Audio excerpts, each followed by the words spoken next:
Welcome everybody back to my YouTube channel for Astro Dude, and my name is Mitch. And today we're going to talk about star aligning a couple of files that no longer match up. Remember, I did a star alignment using the module in Process, All Process, Dynamic Alignment. And with that, you would take the picture on the left and match the stars to the picture on the right, because the right were way off. Like the screen was twisted, or the camera angle was twisted. So we're not going to do that today, because I found that was, as I put it here, it was very time consuming, and I took some notes here. So today, part 2, star alignment using the registration star alignment registration module. Bring that back up. So the target will be NGC 6888. It is narrowband, SHO. The information data was borrowed from Misty Mountain Observatory, which they gave out free test data sets you can download. So I did that. All frames were calibrated and they were registered per filter, since it's HA03 and sulfur, and they were integrated into a final sub, which I will show you in a minute. So why do the frames no longer line up from these 2 or 3 nights or week of accumulating lights? Well, one, the camera might have been removed, or it was rotated over 4 or 5 nights of imaging. I know I've had to do that a few times for whatever reason, which is I put that there. Whatever the reason. So how can we reconcile these frames so that they're all one on top of each other without having to use the dynamic alignment module, which I find sometimes to be pretty consuming, and it doesn't always do the job that we want it to do. Even sometimes after choosing 40, 50 stars, some parts of the frame still twist like some kind of space vortex. So instead, how about we use star align, not dynamic star alignment? In other words, the registration module. And if your data is quite offset and twisted and out of scale and rotated, I made myself some note here, but what if my subs are even upside down? Like, I mean, completely way offset. Well, let's have a look. All right, so much for my notes. So let's open up the 3 files, the SHO files, if I can find them. Let's see if we're in temp. I should always remember where I put stuff. Back up. NGC 6. Okay, so let's see if we can find those. Let me just check in the directory. So I want HA.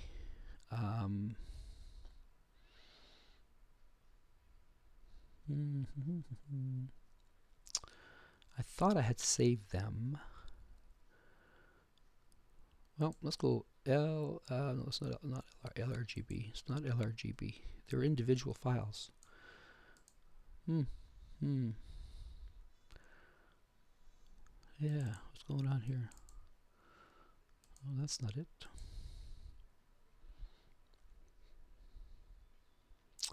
Okay, 1 second here. Sorry about that. Took a while for me to find them, but here they are. Let's open them up. So hydrogen alpha for the crescent. Let's stretch it. Okay, and O3. Let's stretch it. Have a look. And sulfur. S2. Stretch it. Very little sulfur. So let's pretend that this is your data or mine. And we did this over a whole week, and they're like 10-minute subs, and we took like 20 or 30 of each. Okay, so now all of a sudden we say, I'm going to, make a Hubble palette, right? But first, the thing you want to do is, well, do the stars match up? It'd be silly to try to make something out of this, and just to find out that their stars don't match. So let's take the O3 and put it top of the O2. So blink it.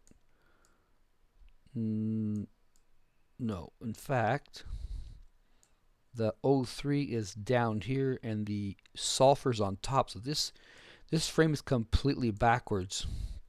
Okay, let's bring the hydrogen alpha over top of the O3 and see what's happening here. See how offset it is by whatever arc seconds.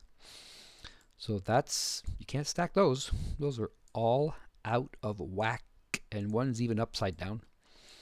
So I thought, if I'm going to teach this properly and I want you guys to get the main benefit, I took it a step further. I went on the internet. I went and found another crescent, NGC 6888. I have no idea where this came from, whose telescope it is, what camera was used. I just went to image. I go, oh, there's one. Right click, save as. I put it here. There it is. Of course, I just renamed it, 6888C for color. In fact, I don't even know if this is one-shot color, and I don't even know if this is a palette. But for sake of argument, since I'm trying to teach you how to align all your 3 frames together so that they can become something, in other words, registered, aligned, not stacked, but that's what I'm trying to show. And this nebula, I mean, let's compare it, let's say, to the HA. Let's move it over a bit. Let's bring the HA to the front. All right. So this frame that I got, this nebula, yeah, this crescent, let's put it over top of the HA. There we go. So blink it. Blink it. No. In fact, that's upside down. Well, let's see how close I can put it over top.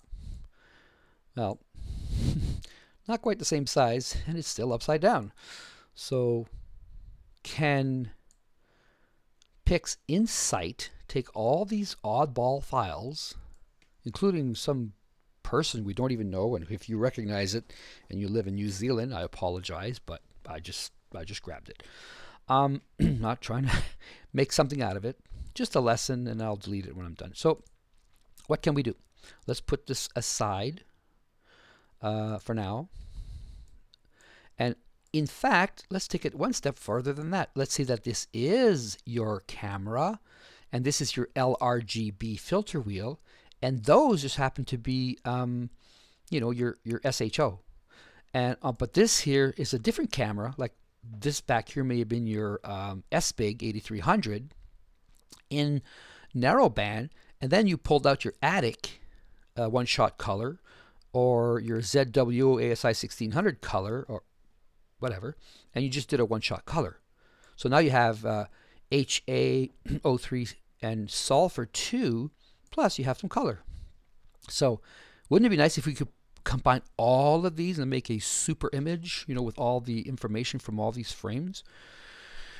Let's try to do that. I will try to show you that. And I say try because I make some mistakes, and at least you're learning, and leave some comments if I did something wrong. Correct me. So let's start.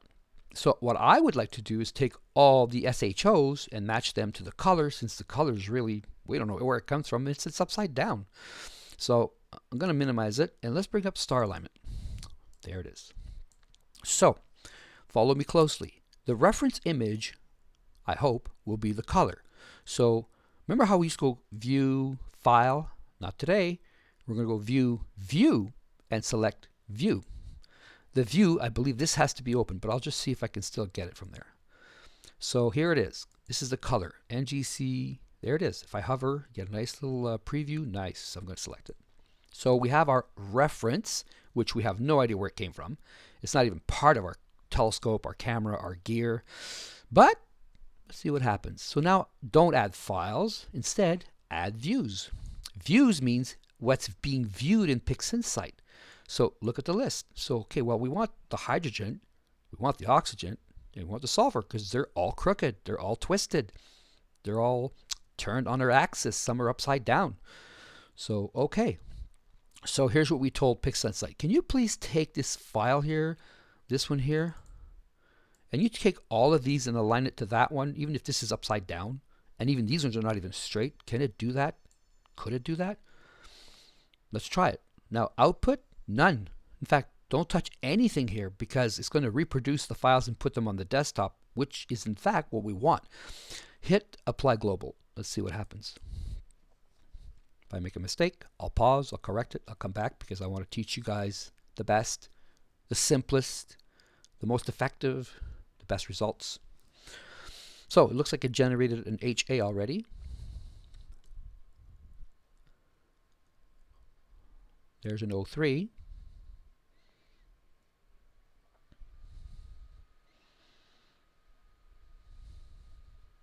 There's a sulfur. So let's minimize, star align. Let's get rid of the original HA, the original sulfur, because that would be very confusing if we don't.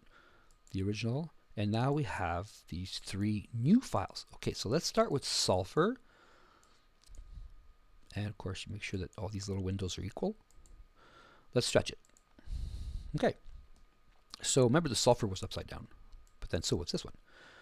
So let's bring the sulfur over top. Blink, blink, blink. Absolute perfection. O3. Okay. Gonna move this over a little bit. O3, let's stretch it a tad. Bring it over. Blink, blink, blink. O3 is perfectly aligned over top of our color. Who knows who that guy's camera is, or image scale. Put it over top, stretch, before, after, before, after. That's just incredible. Because this means that no matter what happens on any given night, whether I accidentally pulled the camera off because I had to clean the filters, or I had to rotate it a bit because the focuser wasn't quite straight. All these things that can go wrong, and that you're still collecting data, and at the end you're frustrated. I know you stacked them all, you calibrated them all, you did everything right, and then those 3 frames no longer line up. I mean, they could be way, way out. Now, if you notice that there's a black triangle here, there's a big black triangle here, and about the same here, showing that PixInsight says I need to rotate these, and because the image scales are not the same, it would be impossible to match this frame, because I'll just grab this from anywhere. So that's pretty good. So everything lines up. We could now, if you wanted to, now you could do whatever you want with this. These now 3 nicely registered frames. You could go ahead and do some Hubble Palette or whatever, but today I'm going to take it a step further, not further, but away from the Hubble Palette for a second, to show you something else that you could do if you so wish. So now what we're going to do is I'm going to separate the channels out of this. Okay, so we're going to go to channel extraction, and I'm going to turn this color, be your color image, from the one shot. I'm going to separate the channels as soon as it lets me. So because this is the active pane, and this is RGB, and I wanted to do an RGB extraction, I'm just going to drag this, drop it onto here, and I should end up with 3 frames. There they are. So minimize. I always keep my windows open, my little boxes at the top. So I now have RGB, and I'm going to take this, minimize it. Oh, I wish it didn't go back there. I'm going to put it down here. Okay. So we have the red channel, the green channel, the blue channel from the full color. So now what we want to do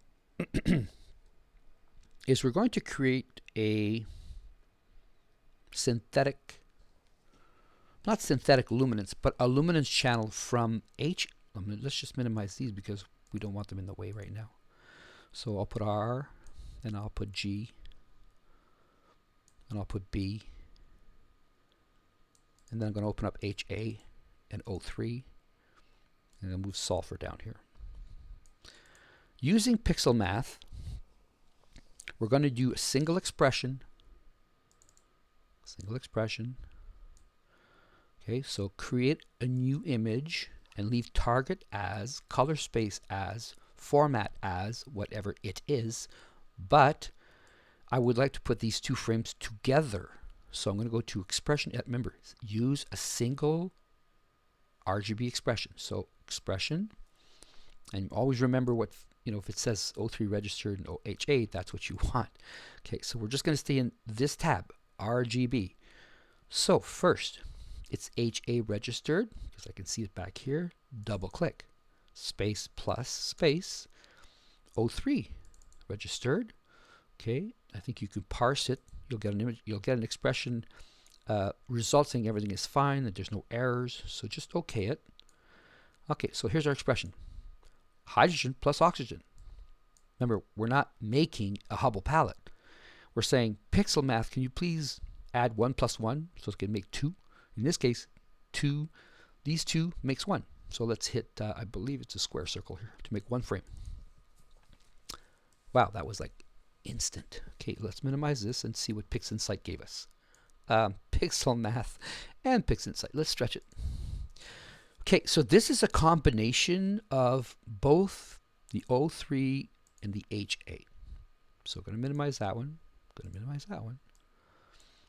Okay, and we're going to rename this.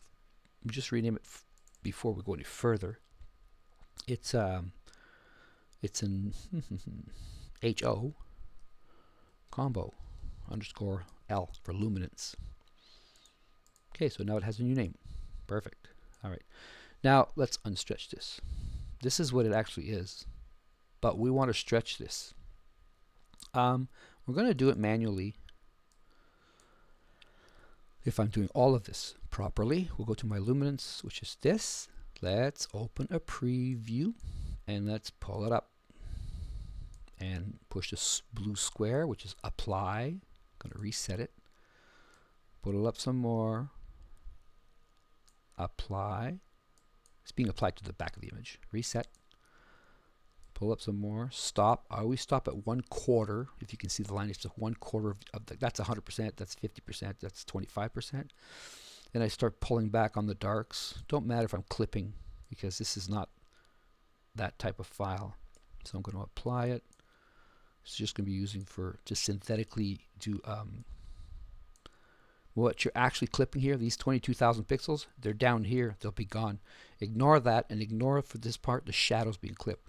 Concentrate on bringing out a lot of light and a little bit of contrast. That looks pretty good. So close that histogram. Drag and drop it to your new luminance, which is now much brighter.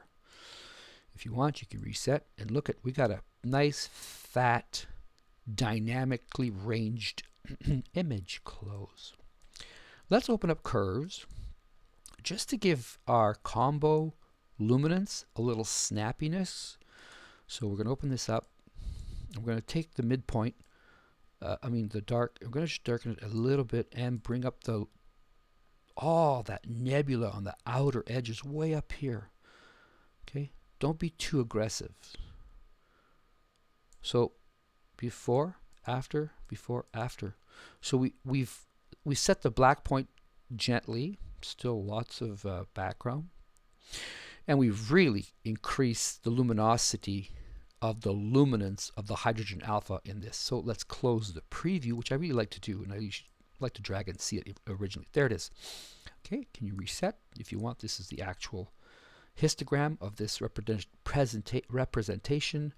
The white that goes down low is the bright stars at 255 on the histogram. The little gray bump is all this black that's actually clipped, but it's not supposed to be there, which is fine. All right, I think I'm doing the right thing here. We have our luminance. If we try to unstretch this, you can't, because it's now non-linear. Okay, so we used curves.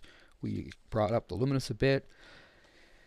We stretched the luminance because we wanted to add a little bit of contrast, and we really wanted to bring out those beautiful, not dust lanes, but the core and all the other nice nebulosity all on the outer edge here. So now what are we going to do with this? Well, remember we made LRGB frames. I'll just put the combo here. Remember we made RGB, and those were extracted from full color. Well, how about we now add LRGB. Oh, and here's another thing. To confirm, let's grab the, this is blue? Yeah. Let's grab the blue and put it over top of our luminance. Click, click, click. Perfect. Match. Again, the Loom. Let's grab the green channel. Preview, preview. Absolute perfection. The stars are beautifully matched. Again, we have the red channel, matches over top beautifully over top of the luminance. So now we have our three files. These are RGBs from the color. And now L. We know what that spells. LRGB. Let's open up the LRGB combination, which is right here. Now, I have set a formula already, so I'm not going to use this one, but I want you guys, if you like, to copy these settings.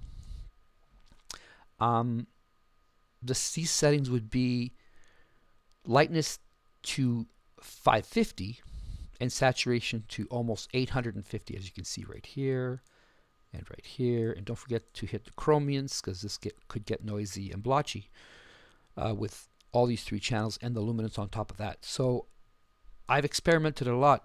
I don't know if it's going to work. I hope it's going to work. Now, I believe that this HO combo L is not this file. So let's go actually get this file. This is from a previous attempt.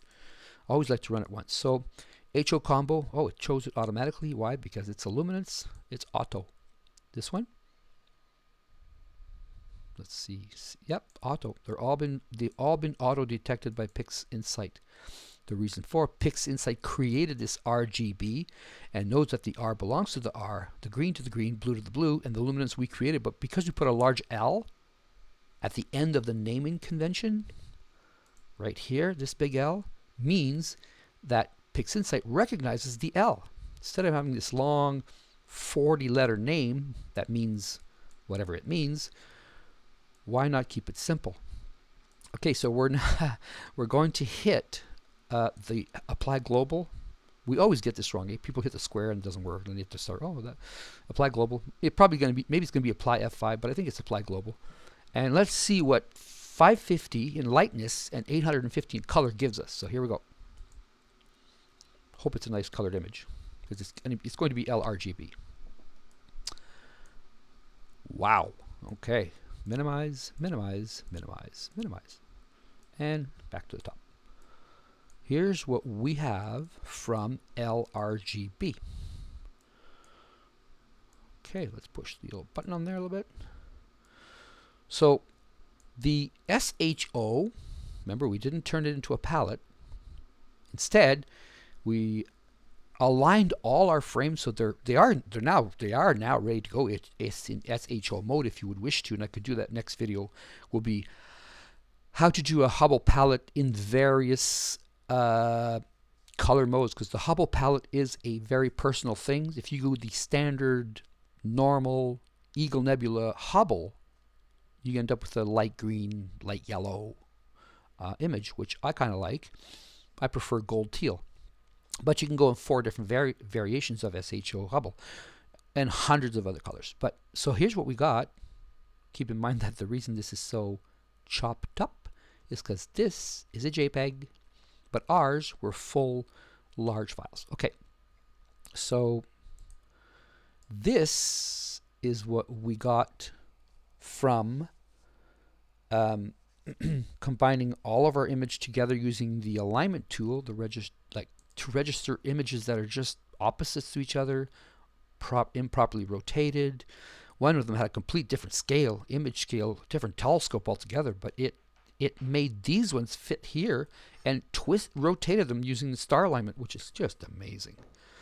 So this video on how to not bother anymore using dynamic alignment, I mean, I could have done it with just 2 frames.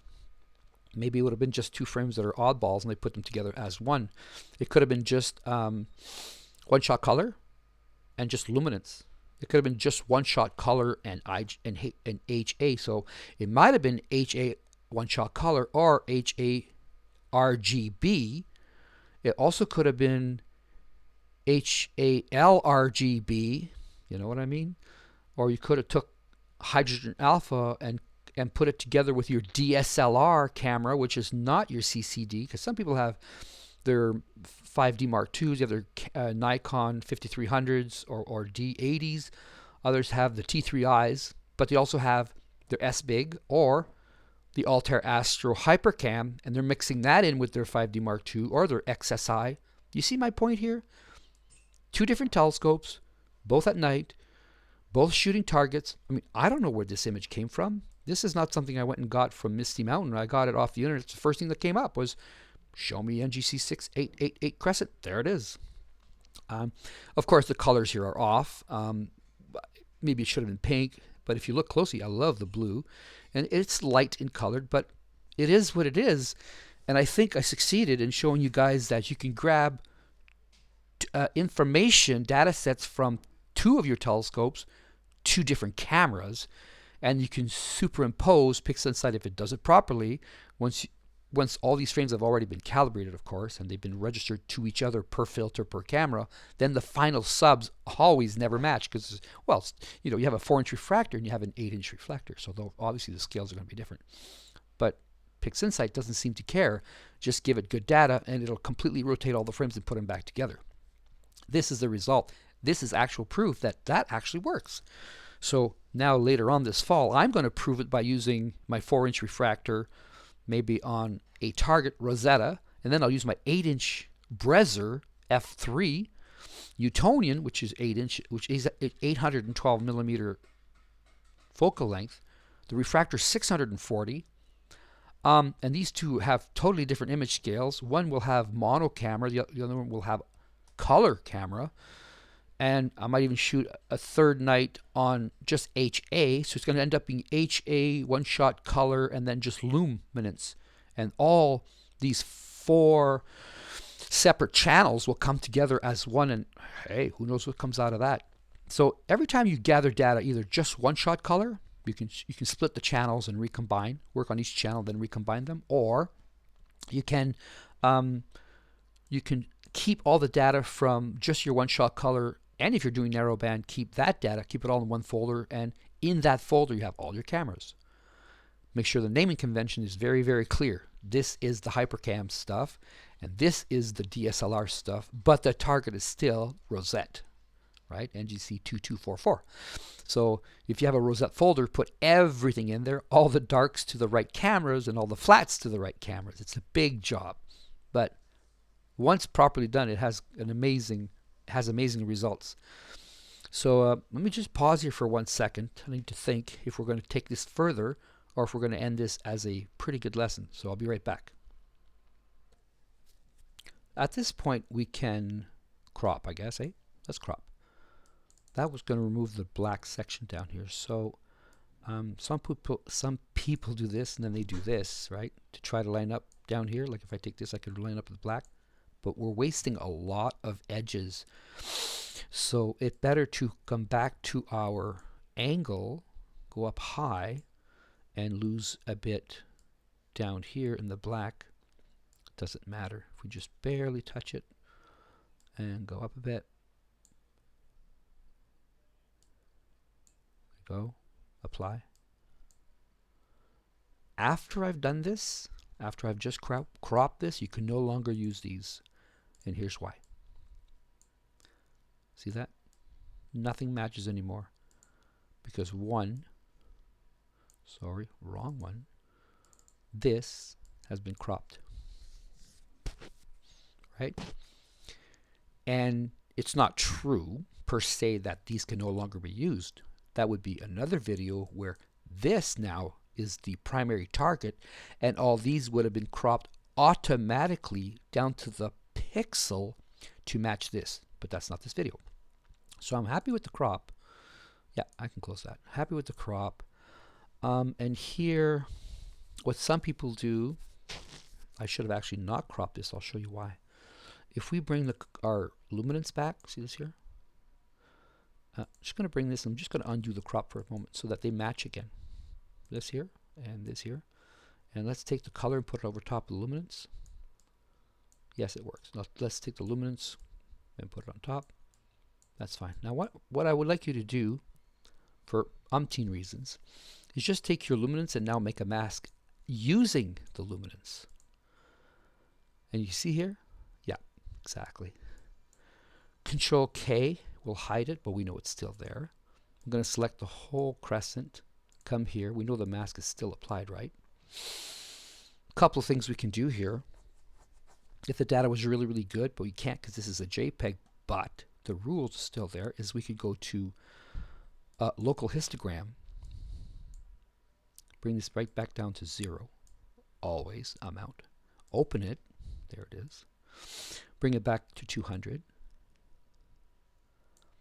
and then we can go before, after, before, after. Now it's subtle, but it darkened the interior ribs of the brain.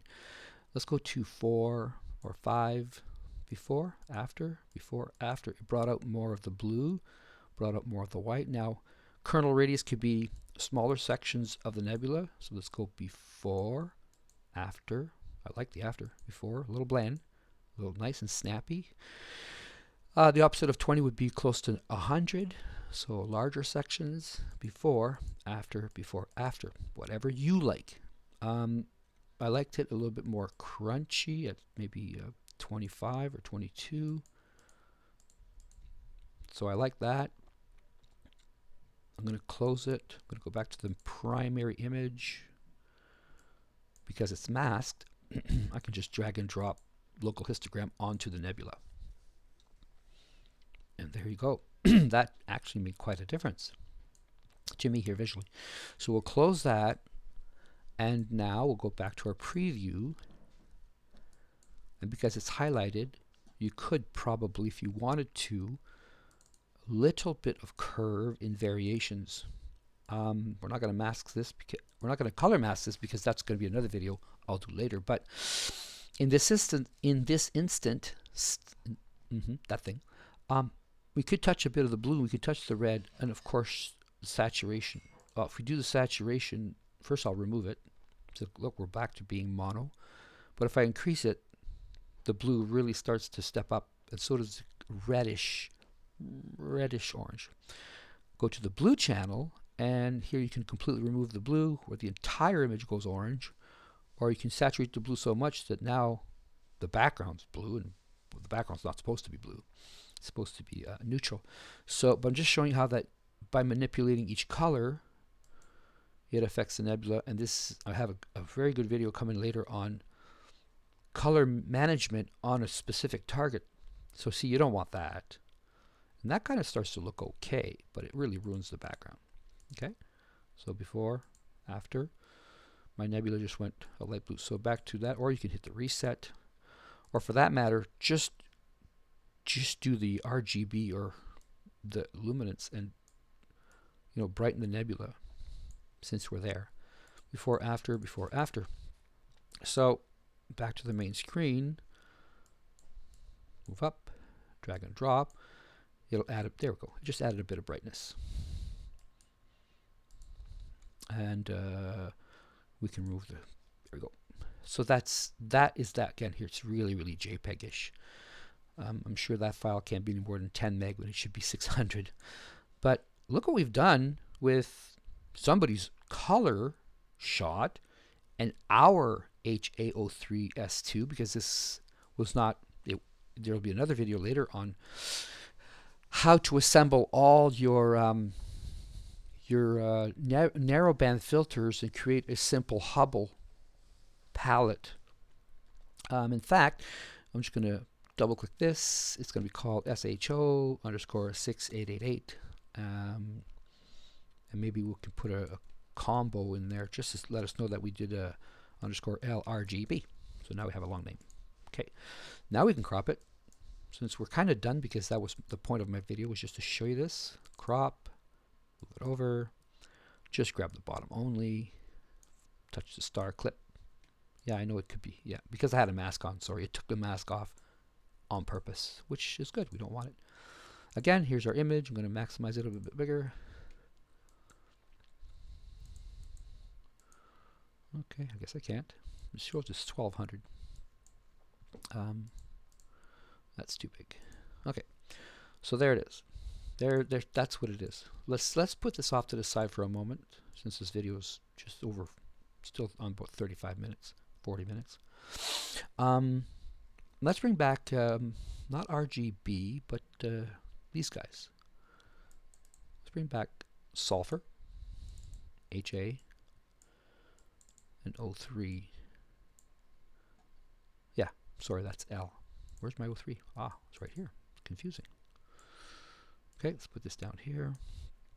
So these three files are linear. How do we know? Because look, they can be unstretched. Unstretched. Unstretched.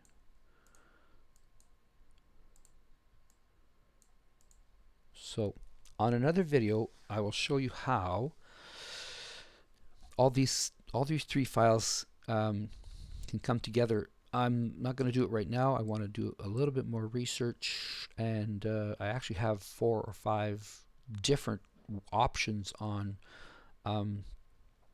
bringing those together as one. One way, I guess, you could do RGB and just take the L out and just record these 3 frames. In fact, you probably would have to do this, and then you know, bring in your I suppose the HS sulfur would be red. We all know that HA is going to end up being green. And of course, last one is blue, which is O3. And this is not the right way to do it, but I'm just going to, let's see what happens if I push the button on these 3 and make just a sample, simple, straight picture, and if I stretch it. So there you go, and that's why you do not do that. This is not the way to do a combination, but at least we saw the result. It's just horrible, so I'm never going to teach that, and I wasn't teaching that. I was just saying LRGB combo, that's not the way to do it. There's a lot more, there's different ways to do it. Lots of different ways to do it. Some, you can use pixel math right off the bat, that's for sure. That would probably work, and I think these have to be stretched first. But anyways, before I get too far into what I'm saying, I hope you enjoyed doing this, right? Doing this by opening all our files, SHO, and they're all crazy. Then we took the color and we extracted the RGB out of it, and then we created a luminance out of HAO3 through pixel math. Said please add these 2 files together and give me a luminance file, and then we recombined them using LRGB, which is one of 13 ways to do things. And then the fact that this file was, I mean, I don't know who made this, and I don't know what camera or telescope they were using. This could be a 12-inch Ross with a S-Big 8300, or it could have been somebody's ZWO 1600 cooled LRGB. I really don't know. And what I was trying to prove is that you can take all your files that are not straight, not registered. By the way, this goes up here and that goes down there, and that doesn't really matter because it's just icons, but that's how I am. And then here, this is the final result. The result is not the color or the channels or the calibration. It's the registration. It's aligning all these stars one on top of each other to create a final image that now you can go from there. In fact, the HAO3 sulfur now could be used. They could be used now if you want to do pixel math and you want to create just a standard Hubble palette, in which case here I've created a whole bunch of them. Here's one example. Here's another. Here's another.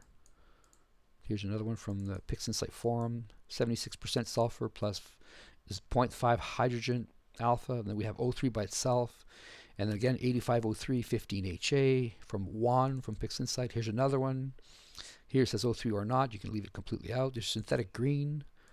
Synthetic green is HA in red, and green is HA times 0.1 plus O3 times squiggly 0.01 and O3, and that's an amazing formula. I tested that out, and just by changing the O1 to O5 to 1, it goes from green to yellow to orange to red. So that actually changes your first time integration of your Hubble palette. Another video. Back to here. Okay, I hope you enjoyed this. Please subscribe. Please click the bell for updated videos. Tell all your friends. If you're on Facebook or Instagram or Cloudy Nights or wherever, and you're talking to somebody and they're like, oh, I know this guy, Astro Dude on YouTube. He's got something that might interest you. Maybe it's the star alignment, or maybe it's just how to assemble your frames together. It may be something to do with calibration, or maybe something to do with the way you can mask a certain target and just work on those colors. I'm going to bring in some masking videos. It's a big thing to do the masks. A lot of people are like, what's a mask? Yeah, I heard about it, and I know everything turns red, but then what? So why don't I do that? So I'm going to stop here. Thank you. I already said don't forget to subscribe, and thank all my viewers. I've reached over 1,100 subscribers, 1,100 subscribers. So shout out to everyone who has subscribed, and I'm enjoying your comments. I'm enjoying the criticism. I'm making some corrections to my workflow. I'll continue to produce some videos. Now they're going to get a little bit more. I'm kind of out of the 12-part absolute beginners, and this section here falls into the intermediate, but there's no name and there's no album for this. Is just the intermediate series. As you jump anywhere into my videos, you'll notice that that's the way it is. So thank you very much, and hope you enjoyed this. I'll see you guys all later.